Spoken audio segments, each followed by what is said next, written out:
We got the Avenue Home Collective brokerage in the house today. Melissa Sofia is here. And you brought a special guest with you today. I did. Cheli Hanley. Hi.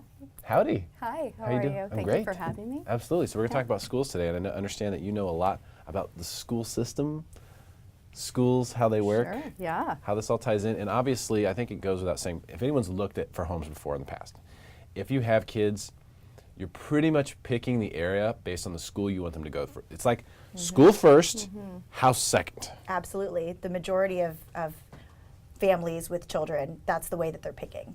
So that's why I wanted to bring this one on today, because she is well educated on the subject. She is a native San Diegan, as am I. And basically, when I need to know something, I'm like, Cheli, please help me. Thank you. Just to have great conversations about education and what's the best fit for our families and how we live. It's true. It's a big contributing factor to how we It's choose our huge, schools. especially public schools, because that's for a lot of people, private school is very expensive. So for a lot of people, it's okay, we need a good public school because we can't do the private school and live in a great house. We got to do one or the other. Absolutely. And so there's really, I know for me personally, that's the reason I live in Del Mar. 100%. Well, not 100%, but mostly because I wanted really good public A school. little bit because of the beach. Yeah. Well, a little bit because my daughter also plays volleyball in Del Mar. Right. Yeah. So it's like, okay, can we live somewhere where she can be in a great school and we don't have to get on the highway to get her to volleyball? Absolutely. If that's possible, then I want to go for that, and that's why I'm in Del Mar. But it started with the school. Yeah. Right. It does start with the school. I mean, absolutely, when families are choosing a school, they're often their number one priority is finding a great school system within their price range. Right. And I think that's the hardest part, is trying to balance those two pieces. So, I receive calls all the time where people are like, I want to buy a home for this price, but it has to be in the Poway Unified School District, or, San Diego. Coronado is also a really excellent school district, one of the top school districts here in San Diego for sure. But the affordability factor is a huge issue for people. So, that's one thing that we wanted to talk about today is how do these school systems, how do these school districts stay on top? What is it that is making these school districts so hot? And it's funny because the prices of the neighborhoods in these school districts is absolutely shaped by how good these schools are. One of the reasons why people can retain value so well in Poway Unified is because the school district has just ranked high consistently year after year. So Yeah, it makes it desirable. And when an area is desirable, that's what causes appreciation. Appreciation is almost directly associated with demand, and demand comes from desirability. right. And so when you have a great school district, when you buy in a great school, this is why I always tell people, if you're going to buy a house as an investment, so a lot of times, especially with military, I mean, this is really important. Like, hey, you're going to buy a house and you're not sure if you're going to be here in 3 years. Like, I promote homeownership. Homeownership's great, but you don't want to be in a situation where you have to sell in 3 years. So let's make sure you can rent it. What's a good way to make sure you're going to get good rent and for sure have demand? Get in a good school district. Absolutely. Even if you don't have kids, for resale, the next people might. Right. Or if you're going to rent it out, those people might. So go in a good school district. It's smart real estate. Definitely for reselling. Yeah. But if you're trying to find a home, so we're talking about how great and important the school districts are, you also have to take in consideration of your lifestyle. And like you said, your daughter in volleyball, like that's a huge attribute too. Yeah, the academics, the scores, but you have to look at what fits your lifestyle and how you want to raise your family, what churches are nearby, which grocery stores are nearby. So you have to pick the environment that fits you as well as look at the scores. And because scores don't say everything as well. So there's a lot true. more I think than that's just true. looking at a score. So that's kind of what we were going to talk about today as Yeah. well is it's not as easy as just pulling up a school and looking at the test scores and what number they're ranked. Most schools do provide tours. It's getting into that school, seeing the culture, is it fit what you want? Do you feel comfortable in it? I think that speaks volumes, and you could tell pretty much right away. And See, I actually think that a lot of people, I know for a fact that a lot of people, when they're looking for homes, their research starts and ends with, what does great schools say? What does the Redfin, what does the little tab on Redfin or Zillow say about the schools that match this address. I really feel that, you know, they can be doing their families a disservice by not looking deeper. And I don't even know if a lot of people know that there are school tours available when you're not just talking about entering into kindergarten or, you know, is that something that people do a lot? They can, and that's the thing. You have to be your own advocate. I think sometimes you put so much trust in what's on the internet, and it's like you got to get in there. You got to see. You have to ask questions. Talk to people. Talk to teachers. There's so many wonderful teachers in every school, no matter what ranking it has. There's also some instances too where you might live in one area which associates with a certain school, but you could petition to get to another school, or you may, you know, I know this happens a lot of times in North County, like for example, there's certain areas of Fallbrook that have Bonsall School District. And those areas of Fallbrook are way more desirable. But if you were just looking at, okay, we have to go to Bonsall Elementary or whatever, and you're looking at properties in Fallbrook, no, Fallbrook, that's not gonna work, that's Fallbrook Elementary. No, there's actually certain areas that go to certain, and there's certain ones in like San Diego, I believe as well, like Carmel Valley, is one where you can sort of pick the middle school. You can do Carmel Valley Middle, or you can do Earl Warren, even though technically Earl Warren is slated for just Solana Beach and Del Mar. If you're in Carmel Valley, you can petition to go to Earl Warren. And the high schools, I think, work similarly as well. You and have high choices schools too. there. So I think it's you becoming educated and asking those questions of what are my options. You know, calling the right people, calling the school sites, visiting and having those tours, and taking your family there, seeing what fits with, you know, your want for your family. Well, and I think a lot of it has to do too, people get really stuck on the school district. They'll say, I just have to be within the school district. Well, what about the school in particular? What exact school are you going to be going to for elementary, middle, and high school? And does that school coincide with your family's philosophy on education? Because sometimes even the individual principal or the teachers that are being hired to that school, they may not fit what your family sees as the education that they want to have for your children. That's super, that's actually a really great point. In Del Mar, when we were choosing between Del Mar Heights and Del Mar Highlands, I think it is. We tried both of those, yeah, and those two are both very different. Right. You know, one is much more art oriented and stuff like that, and one is more science and math oriented. And so I had no idea. But when I started looking at the two, I was like, oh wow, okay, so we have this choice, which one should we do? And a lot of people were telling me, don't do Del Mar Heights because the pickup line is long. It's a nightmare. That's what people were saying. Like, no, avoid the pickup line. It's a complete nightmare. It'll take forever to get. I think it's everywhere. You know what I mean? Pickup line's going to be terrible wherever you go. So but, you know, let's base it on education. Because it's like a dead end or something, you know. And I was like, oh, that sounds right. But then I looked into it and I was like, you know what? I gotta do Del Mar Heights. I gotta do it. It fits you. It does. There's pros and cons to everything. You're going to find something that's going to be a struggle in every. There's not a perfect site location for you. You know, education does start at home. Your culture that you sit is at home, and it's so great when you could find a school that supports what you're doing. But that's even not going to be perfect, and it's an unrealistic expectation. We have to go into any school district, any school site with an open mind and be a supporter and be an advocate and have a positive attitude, because that's going to reflect how our family gets involved and is a part of it. Yeah, there's a lot of involvement opportunities too with the schools, which is really a good idea is. if you can, you know, be involved and see firsthand what's going on. Or just even have communication, ask questions. Yeah, I think part of it as well is, you know, do people even have that discussion with themselves? You know, between husband and wife, it really starts there. You know, it really starts with you. Are you having a you know, in-touch conversation about what is it that we want our kids to learn? What does my individual child, what is their, you know, what works for them? What kind of school system works for them? You know, some kids need more direction. Some kids need more freedom. You know, there's a lot of things that go into it, and I think first you need to look at your lifestyle and philosophy. What are they interested in too? Right. You know, because there's different things that they're teaching at these schools, which is great, I think. There is. Tell me about Design 39. What is this? What is this school about?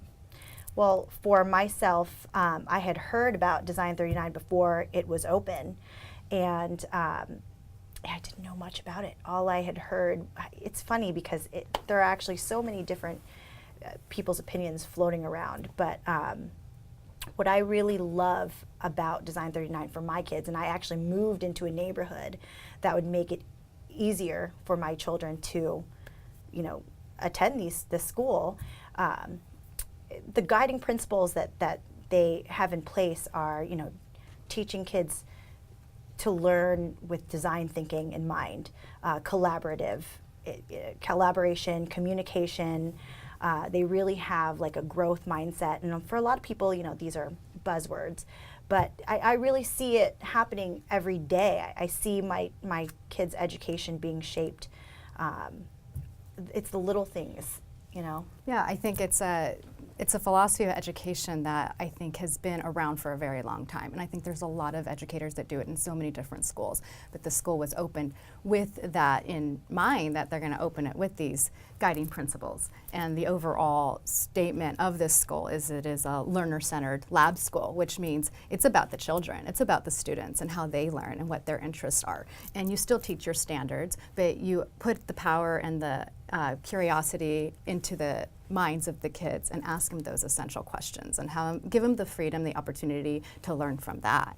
And when you have a school that embraces that and has that time given to their teachers to work together for this school, it just makes that environment that much stronger there.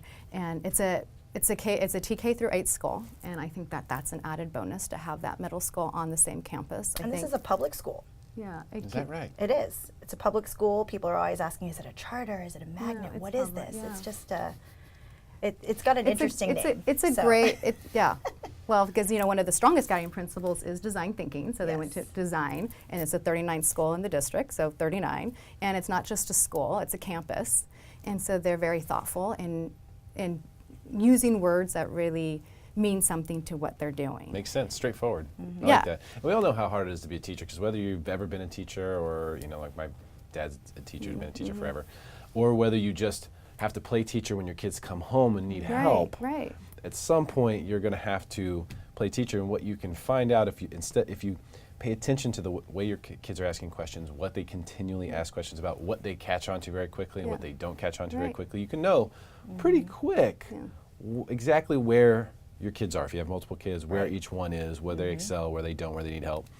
And if nothing else, regardless of the school you're going to, if you can communicate some of those things back to the teacher, that can also be really helpful. Well, and that's the thing. It's that relationship and that communication with your teacher. Like, it could be any school. It could be Design 39. It could be a school that ranks a 2 or a 3. Like, it's that relationship with that teacher. My child learns this way, and that's what works. What's really interesting, too, is now it's so easy to access the teachers. Like, you can email them. You don't have to set a meeting and walk in. Yeah, you don't have to go through all this rigmarole. You can communicate something very quickly and easily just through an email. Yeah. So when it comes to sort of this correlation, I think we all know that it's there, right? So schools, real estate, it really goes hand in hand. There's value there. A lot of real estate investors, long-term buy and hold guys, they look for the bad school districts. Like, find me a bad school district where there's 10 years down the road, they've slated money to expand it or whatever. Let me buy there.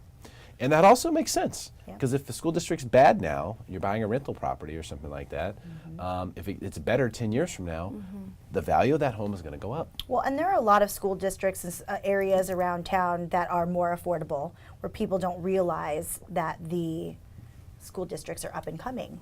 I have a lot of clients who have bought in Escondido and Harmony Grove. We've talked about this area.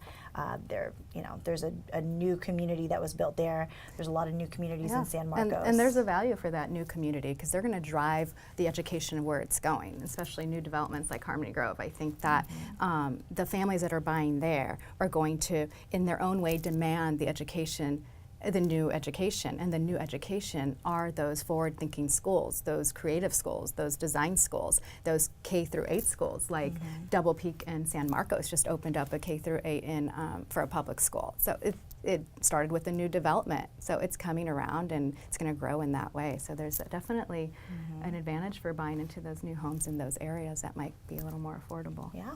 So don't necessarily count out some of these areas. The best thing to do is to find an agent who knows what is not just in place now, but where the potential is in San Diego.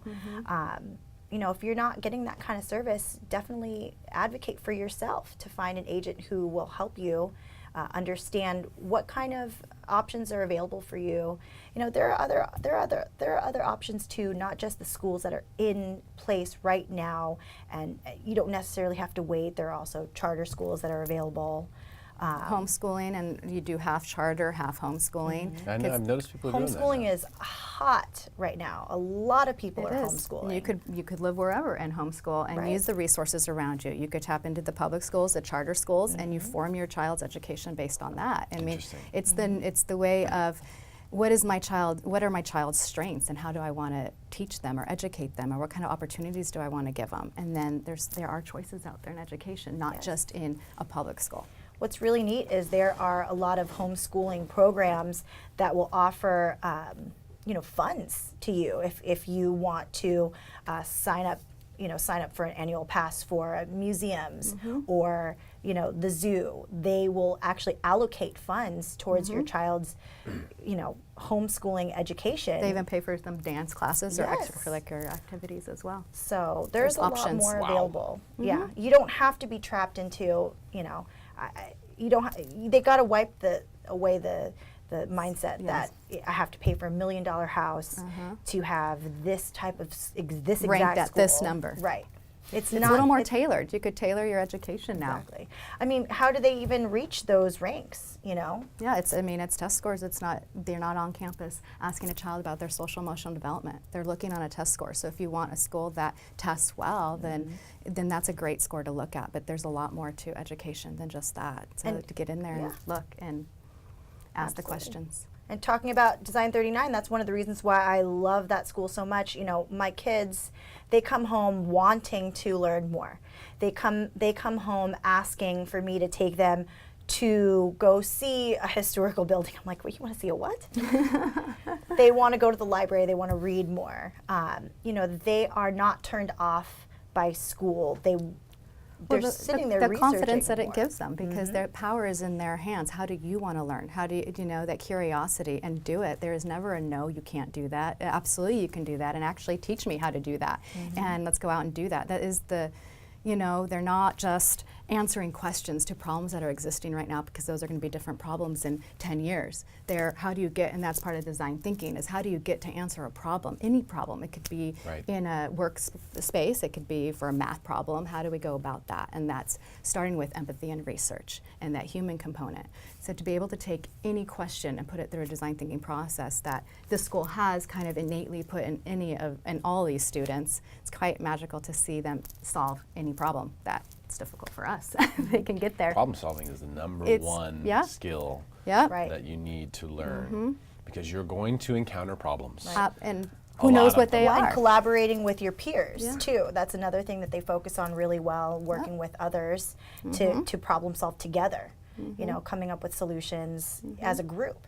It's a really great thing Yeah. that they do too. Yeah, they have vertical learning, which is, you know, they pose problems and math problems, any kind of problems or questions on vertical boards, whiteboards, erase, redo, prototype, you know, go back to it. And it's publicly displayed. Other peers can see what they're doing, because there's a power, it's not copying, it's not cheating, it's learning from each other.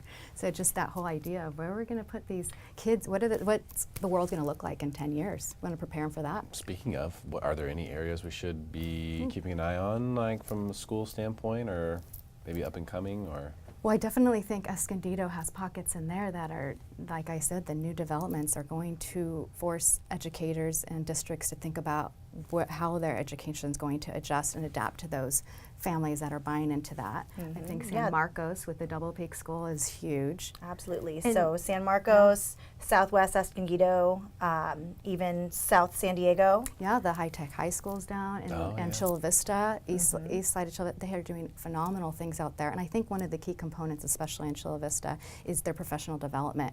That's, I think, what made Poway so strong for so long, is they invested so much time and money into the calibration and the professional development that they give their educators. I think Chula Vista is just as strong in that right now. So when you provide that opportunity of education for the teachers, because, you know, they graduate college and they're done, what is the ongoing education opportunities for them? So that's also a great area. Yeah. There's so one thing many, too, there really are. for several years, Claremont High School. So I went there and participated. They have this thing they're called the Academy of Business Technology. This is something you wouldn't know if you just looked at the numbers. Right. But You wouldn't. wow, so these teachers developed this on their own. Inside of there, they got their own funding. They did their own fundraisers to raise the funds to do this. And they taught these kids real-world skills, and they would bring in people like myself Absolutely, to yeah. come in and do presentations and to set up things. And I would came in and I educated them on credit. I educated them on how investing in their future. All of these Real things life that real things. life stuff. Yeah. And you would come in, and these kids were like ready to go. And they specifically chose kids to be involved in that who they knew were going to have trouble getting to college, but they knew wanted to go to college. And they wanted to be successful in life, but they weren't dealt great hands. And so they were trying to use this as a launching platform to help give them extra advantages in their lives. And I would talk to freshmen one day, and the next day I'd come back and talk to seniors. That's and It's a gift. it was awesome. So this is one of those things where it's like you wouldn't know that's going on just by looking at the number on grade schools. No, Right. you need to go in and ask and see what's happening. You There's just so wouldn't know. many things Don't let it end on happening. Zillow. Yeah. Please. And a lot of Yeah. times those schools that they put on there aren't even right. They are not. That's correct. They may not even be current ranks. The school that is matched to the address could not even be accurate. It could be inaccurate. And That's- you and the can't base it on boundaries that. are so not. Well, they're constantly yeah, changing. They are constantly changing. Even Design 39's boundaries Right. are changing as we speak. Yeah, this is true. But there's a lot more that goes into that. There's the CFDs. It's a complicated It is. complicated process to know exactly how many seats your school has available, how many seats are available it's in the hard to particular neighborhood that you're in. So that's why it is important to have an agent who can help you figure this out. You need to know. You need to ask questions, because if you have an agent who's just your yes man, who's like, yeah, totally gonna be able to get into that school, no problem. You should really advocate for yourself and make sure that is true, because I've seen many kids, I've seen many parents be upset once they've purchased a home for a particular school, Absolutely. for a particular neighborhood, and they find out it was a lottery, or I couldn't even get into the school until Told me next year. The boundaries were off. The or boundaries were wrong, Yeah. or the boundaries had changed after. So that actually did happen. That happened to a friend of mine the other day too. Really? Up in San Marcos. Up in San She Marcos. bought the home Yes. and then she they couldn't get changed into the boundaries. Oh So you my. need to After. know who to talk to. You do. Have those contacts and have it in writing. Be your advocate. Like we want our kids to be their own advocates as well. What's going on with the farmers market, Del Sur? Oh, thanks for asking. Yeah. This is exciting. What's happening? Del Sur is getting their first farmers market. We're so excited. Yeah, the community It's market. time. Yeah, Huh. community market. Community market soft launch on Sunday. Yes. And they'll take, I believe they're going to take January off and then do it every month. But we'll be there Gonna be from 1 This I think, Sunday? Yeah, 1:30? 1:30 to 5. So it's really neat, because this community market's going to be a little bit different. One of the fun things that I love about it is they're going to have kidpreneur booths available, because at our school they give kids the ability to become entrepreneurs, and there are kids who have developed products that they want to sell, small businesses. So this is going to give them a platform to get out there. At the same time, this is a huge community that has grown so much, and we need a community market. Yeah, there's a lot of different community members involved in this in so many aspects. And I think also I heard as well that on this location before Design 39 was built, this was a location where produce has been sold in the past. Back when when all that area was all dirt, so it's kind of Exactly. special to bring it back, and now it's on our campus, and That is just really building that community in a Is that where it's beautiful gonna be? location. Yes, right it's on going to be on Design 39 campus. Awesome. Yeah, so if you want to come take a look at the school. Entertainment. We'll definitely And push We that are. out. We're And- sponsoring the entertainment for Sunday. I think Del Norte So- High School will be there, and I think that just to get, and that's what it's about. How can we get the community involved? Let's not reach out to others. It's our own community. It'll be fun. We're going to have a really neat booth where kids can build their own homes out of Legos, and Yeah, we're gonna have a design design. boards. My daughter is in 6th grade, but she has a passion for interior design. So why wait until college to go to design school? Don't. So she is currently putting her design boards together and cutting samples for others to do their mini design boards and what patterns go together. So it's always a Should yes. totally have her watch Fixer Upper every Oh, that's her night. favorite show. And, HGTV is always on. And totally get her involved Yeah. in like AutoCAD and some of those stuff. Absolutely. They can do it. Kids can figure it out so can, fast. and they can. So we're gonna have those opportunities because that's what it's about. So, and we'll be there and talk about homes and locations and Exactly. other We communities. can chat with you about your homes and what's going on because it's a crazy market right The now. market is a Interesting. changing. The market is a changing. The market is a changing, Yeah. and the farmers market in Del Sur is a coming this Sunday. Yes. Join the Avenue Yay. Home Collective. Melissa, Sophia, and Cheli Hanley here. Thank you guys so much for coming today. Thanks for Really this appreciate opportunity. it. It was wonderful. Great to see Thank you both you. again. And share this video with your friends. You got to make them smarter than everyone else too. It's not just fair if it's only you, is it? Share this video. We'll see you next time.